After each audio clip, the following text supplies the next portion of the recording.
Bonjour, je m'appelle Samantha Bailly, je suis l'auteure d'une vingtaine d'ouvrages dans des genres assez divers entre la fantasy, le contemporain et la jeunesse. Mon rapport à la lecture à voix haute, je ne fais pas forcément très souvent des lectures publiques, mais quand j'écris un texte en général, j'aime bien le relire pour essayer d'avoir une sensation sur la façon de comment ça sonne.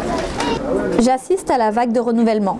Tous les 6 mois, stagiaires et CDD non reconduits laissent place à d'autres jeunes à la motivation débordante, nourris par l'image idéalisée que véhicule Pixis.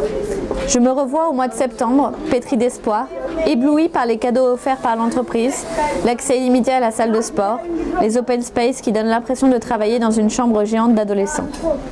Des paillettes pour mieux cacher une toute autre réalité. Les rouages acérés de la machine de l'entreprise, la quête de rentabilité, des heures supplémentaires que l'on donne par culpabilité, du fouet acéré des deadlines. Un mécanisme qui en a broyé plus d'un, dont mon ami Vincent. Surprise! Je sursaute et me retourne.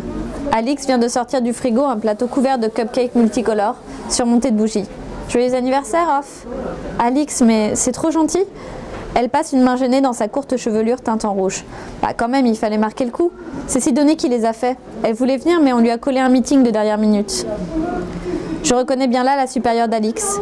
Si Caroline est distante, froide et cassante, la manager de mon amie est tout l'inverse, délicate, généreuse et à l'écoute.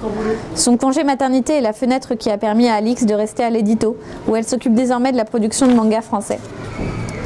Elle et moi nous installons pour déguster les gâteaux sucrés autour d'un thé. Tout en croquant dans le glaçage coloré, je ne peux m'empêcher de sourire. Alix est toujours de bonne humeur. Adolescente, elle sévissait déjà sur les forums de Pixis sous le pseudonyme de Sakura89 et est désormais très fière d'être passée de l'autre côté de la barrière. Pixis sait alimenter les fantasmes de tous les jeunes qui, comme moi, ont grandi avec les séries phares qu'il publie depuis une dizaine d'années. Comme si travailler dans l'entreprise qui produit les contenus auxquels nous sommes attachés nous rendait un peu meilleurs, venait soutenir notre identité. Entre cette entreprise et moi, l'histoire ne s'est pas achevée sur un stage. Il paraît qu'il y a plusieurs phases dans une relation. La rencontre intense, l'idéalisation du début, la symbiose parfaite. Puis vient le temps où l'autre dévoile ses failles et ses défauts, où on se sent trahi un peu, alors qu'au fond, l'autre n'a été que le support de nos projections. Je crois qu'après une première phase réussie, je suis en plein dans la seconde avec Pixis, car toutes les qualités ne parviennent plus à masquer les défauts. Ma manager caractérielle, autant si précieux, les promesses non tenues des RH à mes amis partis, ce SMIC qui me semblait si mirobolant en comparaison de ma gratification de stage, mais qui n'est que quelques miettes de pain comparé à l'énergie fournie et au temps passé entre ces murs. Pourtant, il faut que je garde au moins en façade mon enthousiasme pour courir toujours un peu plus vite après le CDI, garantie d'un peu de répit.